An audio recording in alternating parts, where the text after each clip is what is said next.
This is the Retro XP Podcast, a podcast dedicated to retro video games from the first and second generation with the Odyssey, Atari 2600, and Intellivision, all the way up to Generation 7 with the Xbox 360, PS3, and Wii. Today in this episode, we'll dive into the transition period from 2D games to 3D games and what franchises benefited and, of course, nailed the transition. We'll be discussing games like Mario 64, Legend of Zelda, Grand Theft Auto, Prince of Persia, and so many more. Thanks for tuning in. My name is Stoy, and let's get started.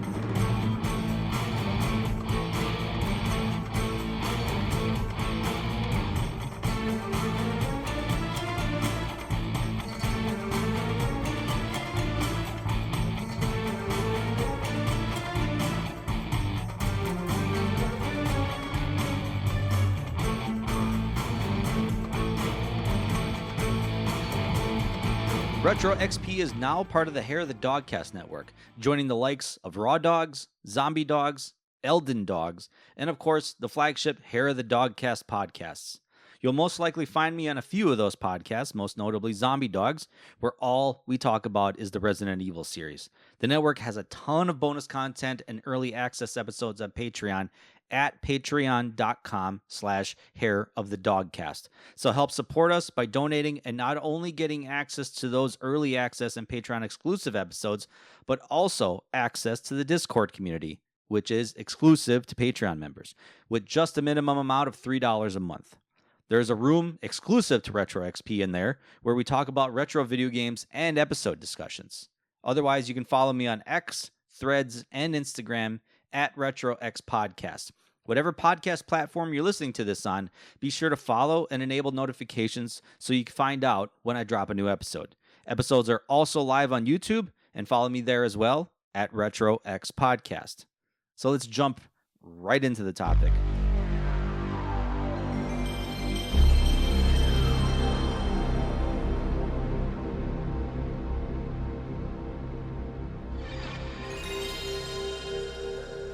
We entered the 3D era roughly around the mid-90s, and it's wild for me to think at my age. For those that don't know, I am in my mid-40s, and a lot of people, it's crazy for me to think that a lot of people weren't there to witness that transition. People that I know that I talk to that play video games and experienced the mind-blowing change when we saw Mario, Link, even Rayman at the time, making the jump from a side-scrolling 2D adventure to a fully fleshed out 3D character with bigger worlds, new, more challenging gameplay. It was a crazy time and it blew our minds. Like, especially when we saw Mario 64 for the first time, jump in literally right in front of Princess Peach's castle. Like, as a kid, I was like maybe 12 at this time. Like, mind was blown. Crazy. That's okay, obviously. You can't help when you were born. But for people like me, it was like entering a new era, one that would forever change us and forever change the landscape. And I would kick this episode off by arguing that the biggest change for us is when we started to see fully fleshed out 3D first-person shooter games. We were born into the early 90s with the likes of like Wolfenstein 3D and Doom, which was more 2D sprite-based, just in a kind of like almost like 3D environment, but it was just a trickery of the graphics and everything. There were other lesser notable games, first-person shooter games at the time, like Corridor 7. I played that a lot on my PC. When I was doing research for this, this game popped up, and I was like, oh my God, I remember the sounds of this game. So cool. Shadowcaster, Rise of the Triad, that's another one. Star Wars Dark Forces, Hexen, Heretic. Those last four have been remastered by Night Dive Studios. So if you've got modern hardware, you can pick these up in almost imagine how it looked to you when you played it for the first time back then in the early 90s. And then just now, obviously, with a nice shinier gloss of paint over it, it runs really nice on 4K TVs with pretty high frame rates. But, imagine playing it for the first time, how amazing those graphics were when you started playing them. Power Slave, that's another one that has a remaster. Duke Nukem 3D, and Bungie, the guys that are making Destiny right now and arguably created the Halo franchise. Bungie's first foray into first-person shooter games at this time with Pathways into Darkness, and then a game called Marathon, and they made a sequel to this, Marathon 2. Most of these games were developed using id Software's Wolfenstein engine and their Doom engine at the time. And honestly, between these games, you could barely set them apart from each other in looks and presentation and the way the game played. First-person shooter games got a huge bump in gameplay with games like Descent at the time, where you were piloting a ship in tight corridors, almost like a cave system, with full 8 degrees of movement, the ability to look up, down, left, and right, and of course diagonally while shooting enemies. You couldn't really do this in Wolfenstein and Doom. Doom created taller levels. Wolfenstein was pretty much like small room corridor based. There wasn't a sense of height or anything. Doom gave you a sense of height, and there was auto aim where you can, if you point in the general direction of the enemy that you're shooting at, the bullet will automatically transfer there, I guess. But at the time, it's not like you could look up and shoot like we're used to now. Quake at the time could be seen as by some as the first big jump into 3D first-person shooter games with full movement on 8 planes and the ability to look in a full 360-degree space, which allowed for more precise targeting of enemies. This was a more ideal space in the PC gaming market, since using a mouse for aiming was a hell of a lot more precise than a controller. At this time, we were still using D-pad controllers, so playing 3D games with a directional pad did not translate so well. GoldenEye 007 for the Nintendo 64 hit the home console market big, though. And to me, and I imagine to you, this needs no further induction. If you were there at the time, you know how big it was. While moving in 8 degrees, the controller only allowed precise aiming if you held still and used the middle joystick on the N64 controller. So if you wanted to hit, like, if enemies were coming at you and you wanted to, blast out headshots, you had to stop, you had to hold, I think, the right trigger, and you basically had free motion with the joystick, the middle joystick, to actually move and hit those precise shots. It was obviously more ideal if you were using the sniper rifle, but if you were kind of getting into like huge combat scenarios, just the auto aim worked just as fine, obviously. Playing this now, it doesn't translate well to how we play first-person shooter games now. But at the time, it's all we had, and honestly, we had a blast playing it because that was all we knew at the time. That was first-person shooters at the time, and admittedly, the game was simplistic in nature. It had auto aim, it almost had auto targeting, so long as you were quick with the draw, with being able to stop and maybe hit those precise shots, which that was a skill you had to learn at the time, especially if you wanted to get those nut shots. The character animation is still funny to watch even to this day, but that was all we had. So it was more fun, fast-paced gameplay, especially if you were playing multiplayer at the time. Auto targeting, like I said, huge boon in this game. We didn't have the precise aiming like a mouse had, but as a controller at the time, especially for controllers with only one analog stick, this was all we had. After this, we got Rainbow Six games, which were tactical-based first-person shooters, Half-Life, which was real story-driven, and Counter-Strike, which I would say was the first big multiplayer shooter up there with Quake 3 and Halo at the time. Counter-Strike still killing it to this day. We didn't really see big leaps in first-person shooter games on consoles until we got to Gen 6 with the Xbox, GameCube, and PlayStation 2 when they had dual analog stick controllers. From there, the genre should be forever changed, and I swear it needs its own episode. So I'm going to put a pin in here. Should I revisit this topic of like kind of going through a deep dive of the first-person shooter revolution, one where we're seeing the effects of to this day? Let me know. Let me know. Otherwise, to start things off, the big game that needs no introduction is Mario 64. Mario made the jump into 3D on the N64 in 1996 in a way that we've really never seen him before.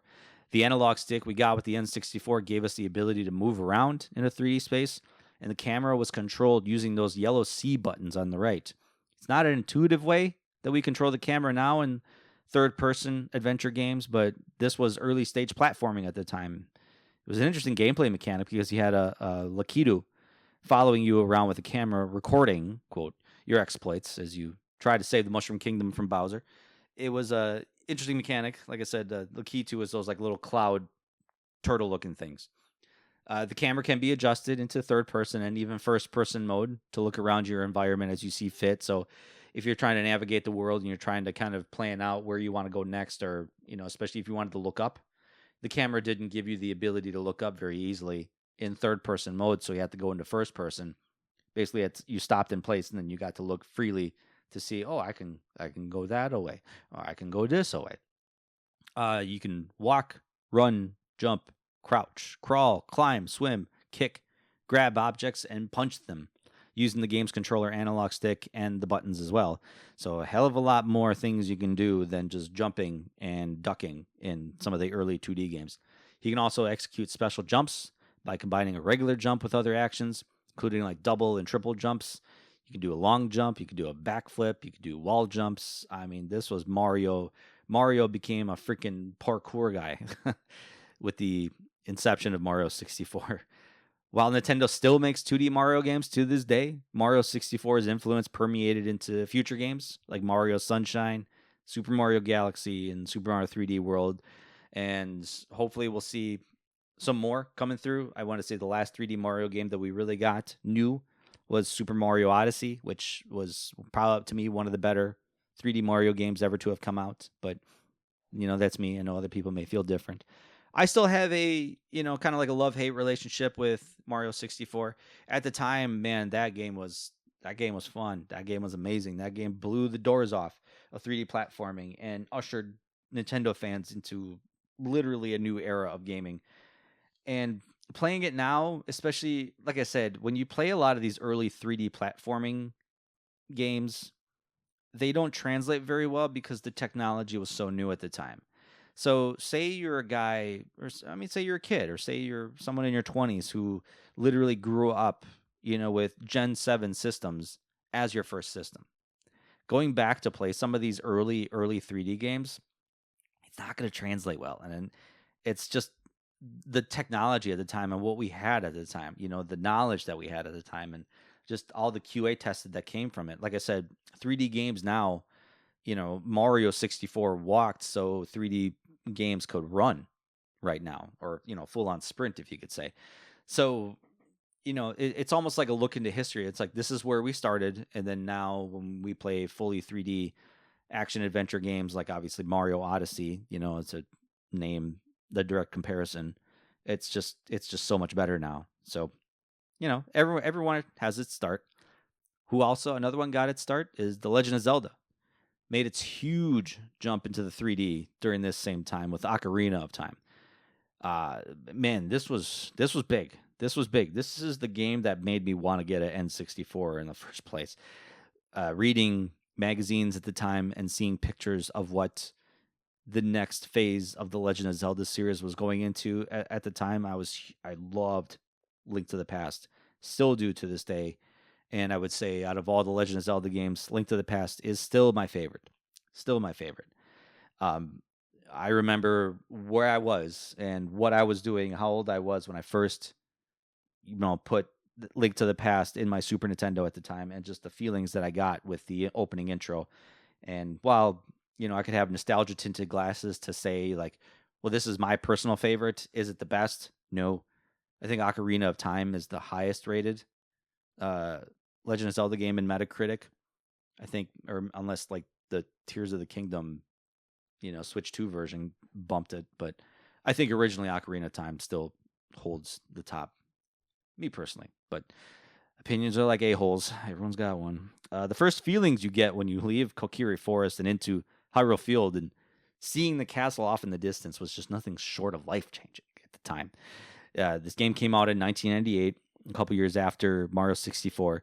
And we still got the same standards that we saw in Legend of Zelda games, dungeon crawling gameplay that we were used to in previous titles. We also got a bigger, more mature story, more fleshed out characters.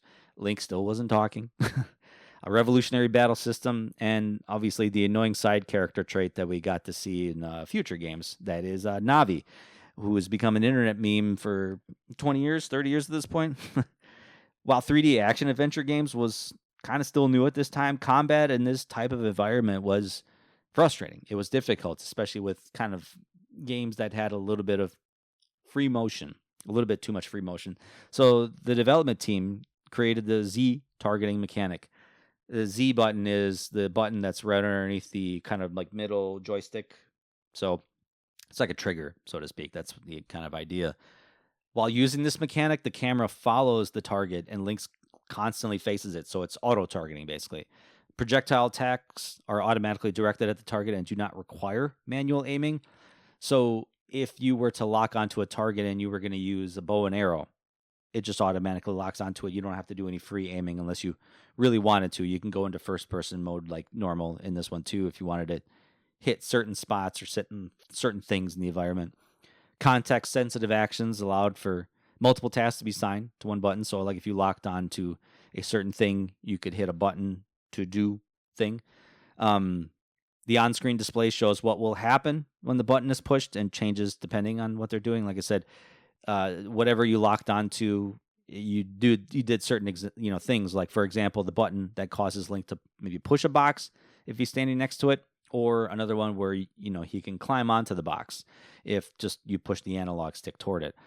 More buttons on the controller allowed for more complex game mechanics, as well as the ability to utilize the ocarina in a way that was fun and intuitive at the time. It felt like you were playing a musical instrument.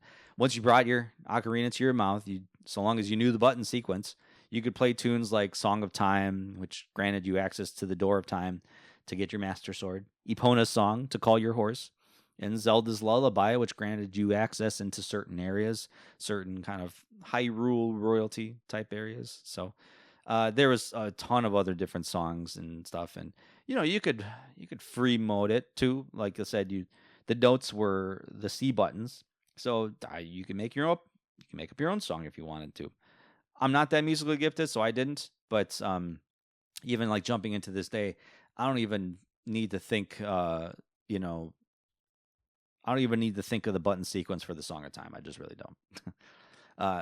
Grand Theft Auto was originally at the time.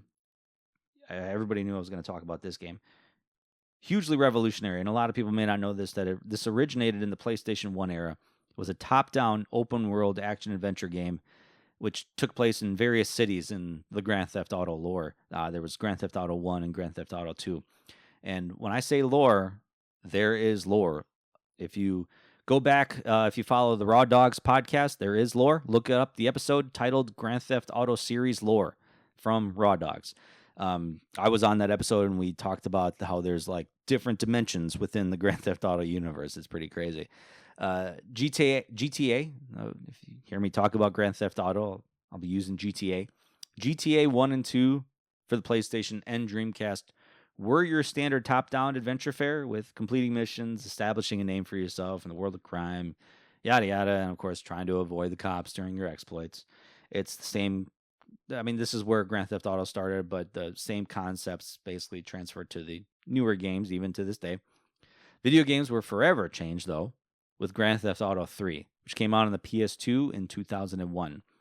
This featured fully fleshed out 3D Liberty City, and the game puts you in the shoes of Cloud as you escape from a prison transport and loosed onto the streets.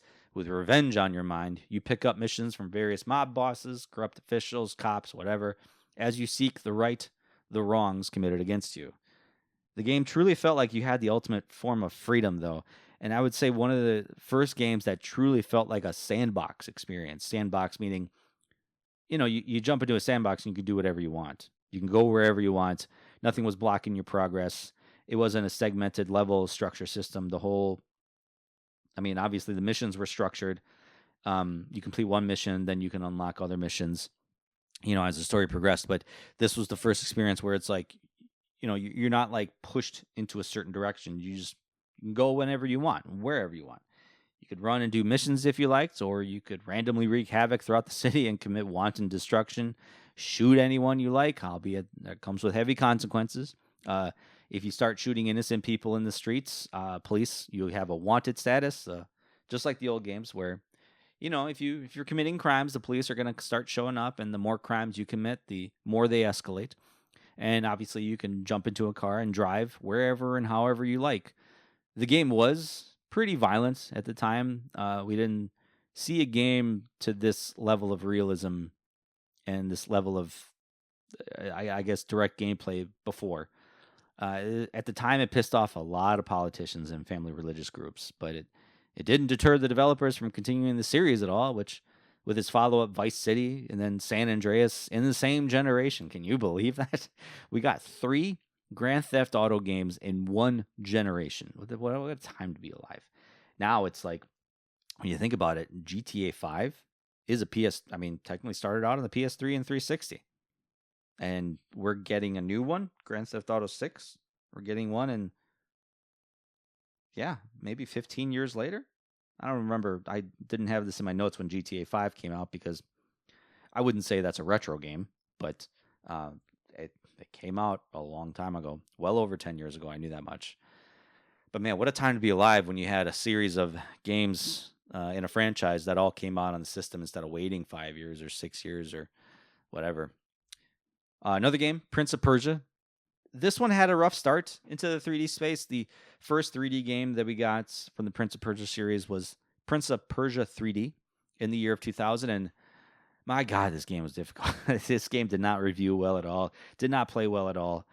It was so difficult to move around, so difficult to climb, so difficult to platform. It was just a nightmare to control.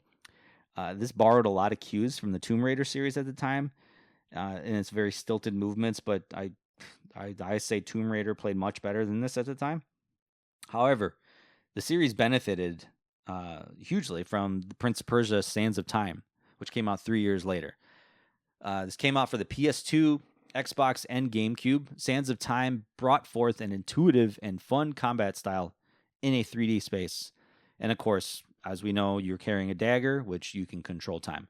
The time travel mechanic, where you can rewind time during a short period any time in the game, was revolutionary at the time. The fact that you could like code a game to like rewind what you did seemed like witchcraft. It seemed like heresy at the time, because this was the era, Gen 6, when like, developers were like, man, let's try this. Let's see if we can do this. Let's see if we can do that. There was so much innovation at this time. And some of it worked, some of it didn't, but there was so much innovation and experimentation at this time that it was like, man, like what else are they going to come up with next? At the time, it was like, I could just rewind and do that part over again. How come we couldn't do that in previous games? It's crazy. You kids got it good these days. If you missed the jump, you could rewind, start over again. You botched the combat sequence, you could rewind time a bit to try it again. Granted, there's a limit to how much you can rewind and how many times you can use it.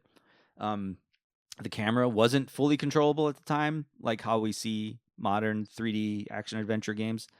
During certain areas, the camera loosely followed you as you jumped, climbed, platformed, engaged in combat. So depending on where you were in the area you were in, the camera would switch back and forth.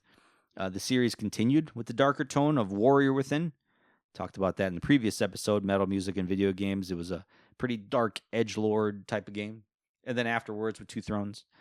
We started to see, I want to say, the last really, truly Prince of Persia game that we got was, there was like Prince of Persia, which was like a kind of, it was, how do you explain it? It was a game with like really no ability to die. There was platforming segments, which were amazingly fun. The art style was really cool. This came out on the PS3 and 360 at the time. And it had this mechanic where you had this princess with you that could basically save your life from death or save you from falling into a pit. So it took out a lot of the challenge of death and dying and having to restart. The game just kind of flows, which some people liked it, some people didn't. I liked it. I thought it was a fun game. I thought the art was great. The story was really good. The ending sucked. If you know, you know. But yeah.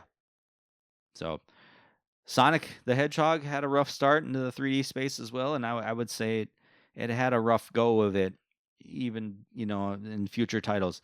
But some diehard fans out there love Sonic Adventure 1 and 2 for the Dreamcast, and I'm one of them. I'm not a diehard Sonic fan, but Sonic Adventure 1 and 2 were great examples of how you can make a really good 3D Sonic the Hedgehog game. Sonic's first foray into 3D came in Sonic 3D Blast and Sonic R for the Sega Saturn. Sonic R was supposed to be a racing game, and it, man, did it not? No, No, just no. But Adventure 1 and 2 were kind of like the action speed running platforming segments that we kind of know from the original games. It proved to the fan base that you could have a fun time with Sonic in a 3D space. And the future of Sonic 3D games after this wasn't necessarily the greatest. We got Shadow the Hedgehog, Sonic Rings, 2008 Sonic. That was a weird one. The series still, to this day, has its ardent fan base that appreciates the franchise for trying new things and pushing the envelope. So you can't help that. They want to try to the developers want to try to innovate the franchise, innovate the series. We still got a lot of 2D games. Sonic Generations, for example, that came out at this time, 360 and PS3 era. They, blended 2D and 3D graphic styles. Um, Sonic Origins, I think that was it. That came out on modern hardware, so that kind of brought the series back to its 2D roots. So that's kind of cool. But yeah, I mean, you gotta give it to the Sonic team for trying new things. The Metal Gear Solid series. I talked about Metal Gear Solid before in a previous episode, but the Metal Gear Solid series got its start on the Nintendo Entertainment System as well as the MSX. So you had Metal Gear Solid, you had Snake's Revenge, which technically I don't think belongs in the official Metal Gear timeline because I don't think Hideo Kojima was involved with the development at the time. But Metal Gear Solid 2, which came out for the MSX in Japan, was obviously part of the timeline. But obviously American audiences didn't get the MSX version. We didn't get it till later. For 8 years after Metal Gear Solid 2, the series lay dormant until 1998 when we got Metal Gear Solid for the PlayStation.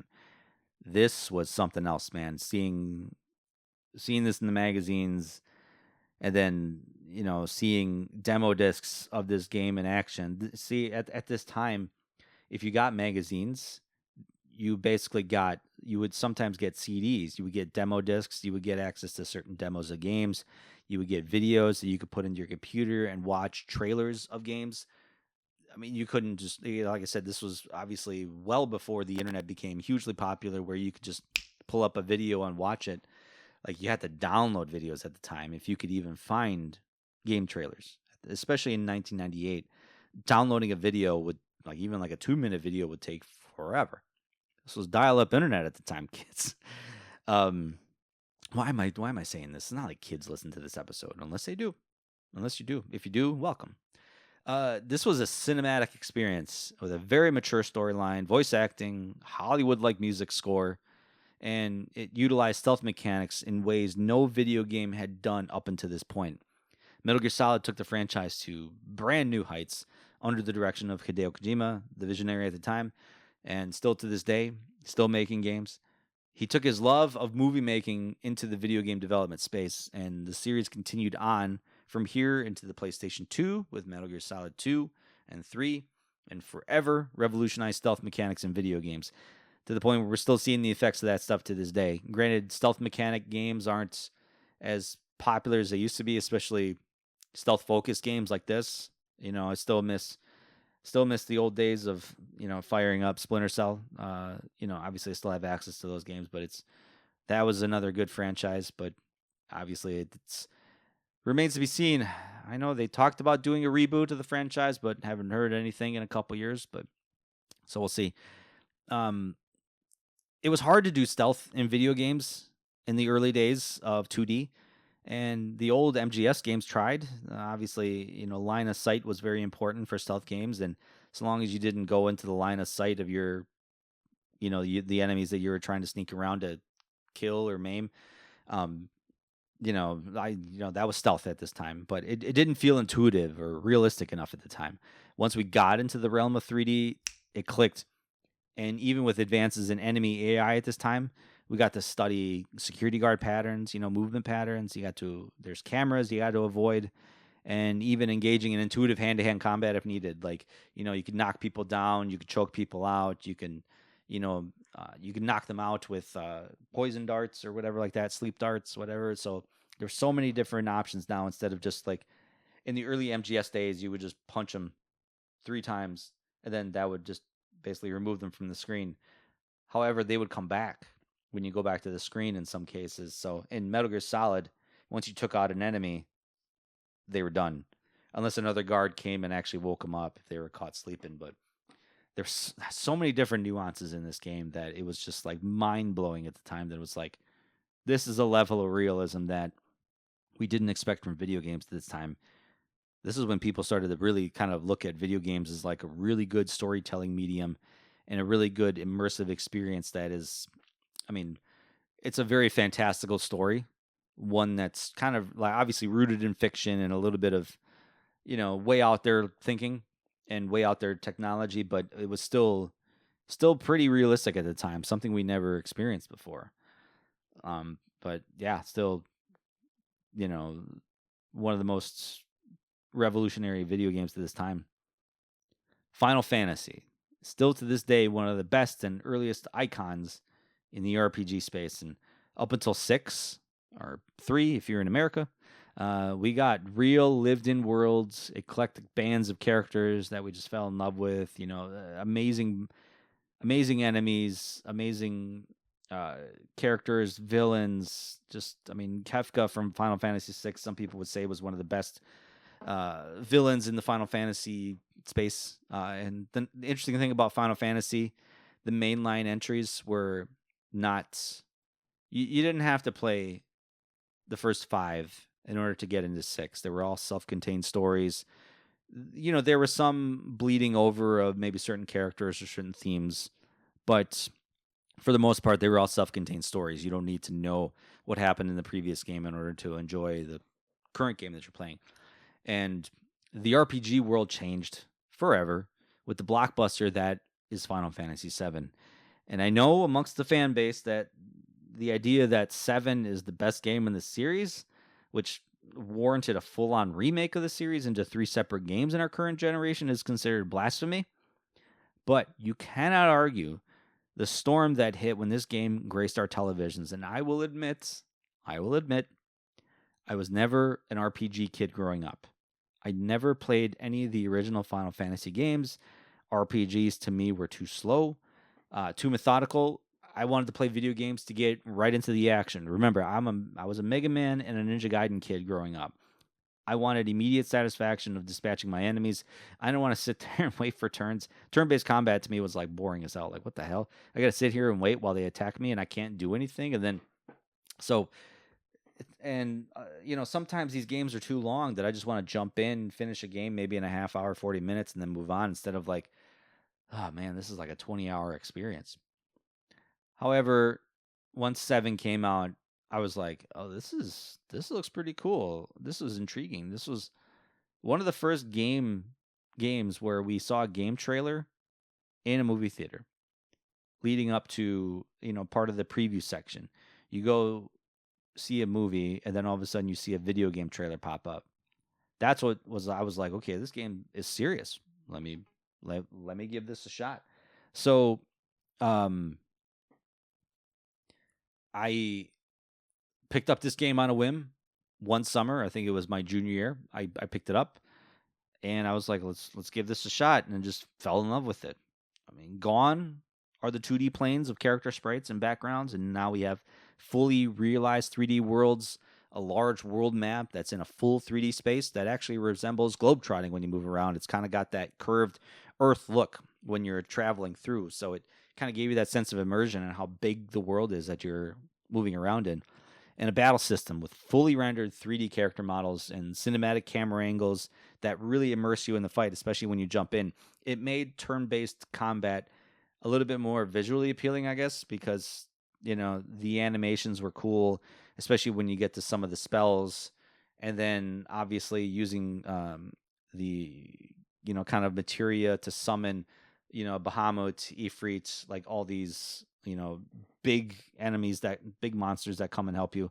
So it was crazy at the time. And I think this is during the CD-ROM era where we started to get games on CDs. The move to CD-ROM based gameplay, you can make games longer, more cinematic, more interactable characters, immersive music and sound effects, everything. Of course, you could spread it out amongst multiple discs. So making a cartridge was a little bit more expensive than just slapping things on a disc.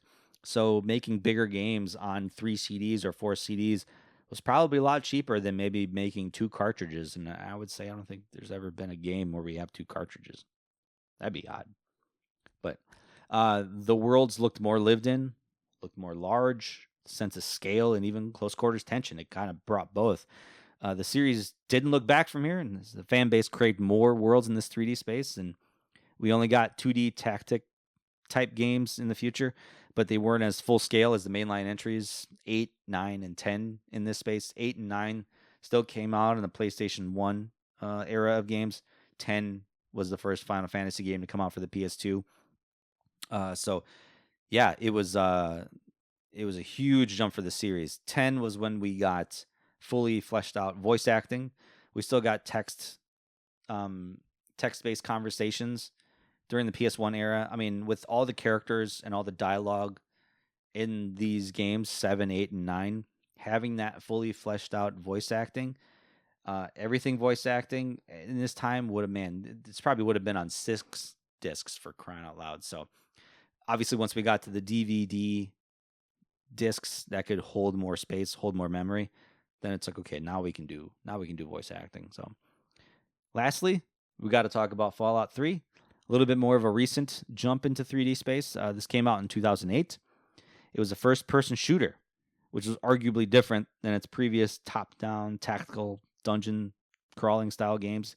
Kind of a little bit like Diablo, a little bit more tactics-based, but set in the same universe as the previous games.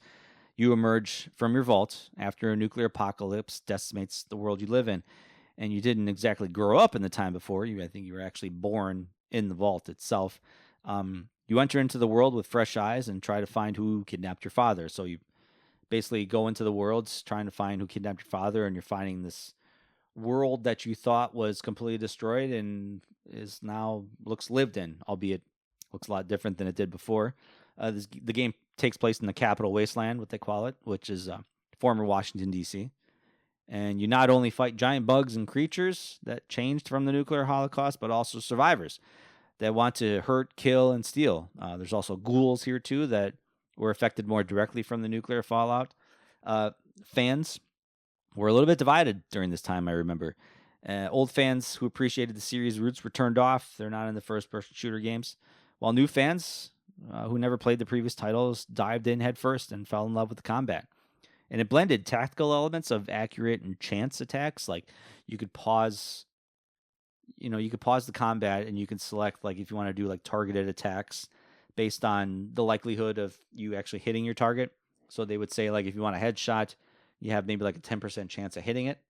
Or if you want to hit full, center mass chest, you got more of a chance of hitting it, depending on the size of the enemies that you encounter. And the Fallout 3 was when I got into the series. I never played any of the original ones because, like I said, I wasn't into that tactics-based style gameplay, that Diablo-style dungeon crawling. It just wasn't my jam at this time. During this era, I liked getting into first-person shooter games. So having this kind of nuclear apocalyptic, world in the Fallout series, I was like, well, I never played any of the Fallout games, but this is another one. You don't have to have played the previous games in order to really get into this game. So that was nice. I jumped right into Fallout 3. I never played any of the original ones, and had a blast with it. It's got an immersive storyline where your decisions can affect the outcomes of the characters you interact with, but also the world around you. Considered by many fans as one of the best games ever made, I guess, and pushed the franchise to new heights, never even considered before then. The Fallout series was a pretty niche, small type of game. And then when Fallout 3 came out, everybody knew what Fallout was. And like I said, that divides the fan base because you got a lot of the OGs that were like playing this game before it got popular. It's like, it's the whole thing. Oh, I like this band before they became popular. So there isn't a wrong way to me. Like I said, do I think, and this is more of a personal take, but do I think my Final Fantasy card should be taken just because I started with 7? No, I would argue that a lot of people got their start with Final Fantasy 7. And really, it just kind of boils down to, what your gameplay type is.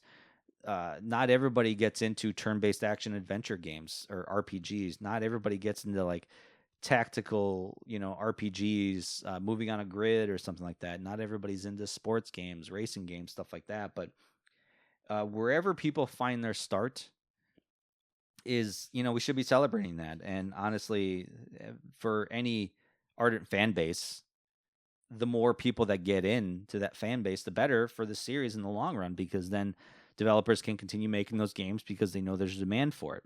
And we saw a demand for Fallout series at the time hit record numbers. We got Fallout 4 in the next generation. We got Fallout 76, which was pretty divisive. Even in this same generation, we got Fallout New Vegas, which a lot of people think is better than Fallout 3. Different type of writing. It was made by a different development team, and they, I guess the choices mattered a little bit more in New Vegas, I guess, from, what I understand. I played both. I beat both. And yeah, I think that's a true statement. New Vegas had a little bit more world-altering decisions and character-altering decisions that you made, for sure. In some rare cases, games not only making the jump from 2D to 3D, but also shifting genres can have its benefits. So I feel like that's another episode too, that I should put a pin in, like games that made a genre shift to where, it's a completely different game than what you know previously. And you could say Final Fantasy kind of did this a couple times, because Final Fantasy got its start with like turn-based, battle systems. You sit there and you wait your turn to attack, and then you defend, or you take a hit, whatever. Whereas now it's a little bit more action-oriented.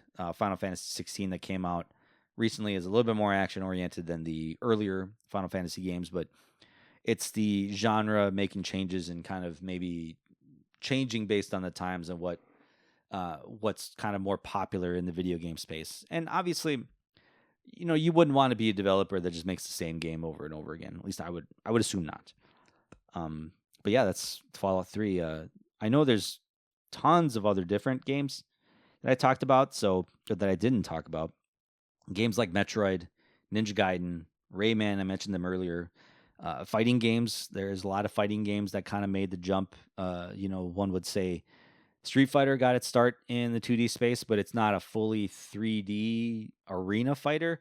Like, for me, fighting games jumping into the 3D arena fighting space, like what Soul Calibur and Battle Arena Toshinden did, those would be fully 3D games.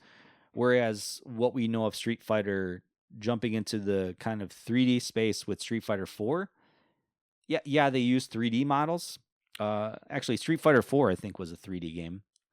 But they used 3D models, but it was still on a 2D plane. So I kind of have, it's kind of a interesting way of thinking about it, where it's like it's not fully 3D, but it's like they use 3D character models.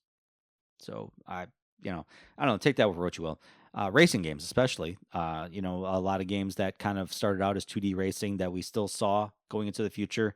The Outrun series, that was one that had its start on a 2D game, made the jump to 3D with like Outrun Coast to Coast, for the Xbox and PlayStation 2, and it still retained that same. Man, it's such a guilty pleasure of mine actually to play the Outrun games. Is just, granted it's like time-based racing where you have to get from checkpoint to checkpoint in a certain time period, but man, just slamming on that gas pedal and listening to that really cool summer breeze type music, there's nothing like it. The later games definitely did the series justice. So I may save a lot of these other ones for a future episode. It sounds like I should. So maybe I'll title this episode Part 1. But in the meantime, let me know what you think of this list. And if you were around during the time that these games came out, I really want to know what your experiences with them are. On my socials at RetroX Podcasts, you can follow me there on X, Threads, Instagram, and YouTube at RetroX Podcast, like I said. If you are a Patreon supporter of the network, patreon.com/HairOfTheDogcast, if you become a supporter, you get access to the Discord, and we can have more direct conversations in the Retro XP Discord room. So there's a lot of us in there, and a lot of us are kind of like constantly in there. Like, it's a very active Discord community. So I really encourage you to join up. And like I said, there's a lot of perks, not only from my podcast, but from all the other podcasts in our network. So appreciate you listening. Thanks.